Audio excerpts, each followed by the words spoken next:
BNP নির্বাহী কমিটির সদস্য মিজানুর রহমান ভূঁইয়া মিল্টনকে সম্বর্ধনা দেওয়া হয়েছে নিজ এলাকা সন্দ্বীপে। দীর্ঘ ৯ বছর পর জন্মস্থান সন্দ্বীপে যান তিনি। উপজেলা বিএনপির উদ্যোগে বৃহস্পতিবার দুপুরে এই সম্বর্ধনার আয়োজন করা হয়। এ সময় তিনি অভিযোগ করেন, আওয়ামী লীগ সরকার তাকে মিথ্যা মামলা দিয়ে দেশ ছাড়তে বাধ্য করে।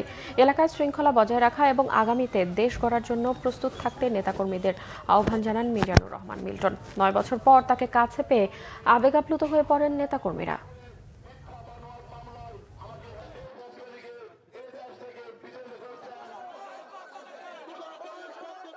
আমরা যদি এই সরকারকে যদি আমরা সহযোগিতা না করি, তাহলে আমরা আবার সেই দুর্যোগ বহাতে হবে, আমাদেরকে শেষ আবার ফেসিবাদী জগতে আমাদের ফিরে যেতে হবে।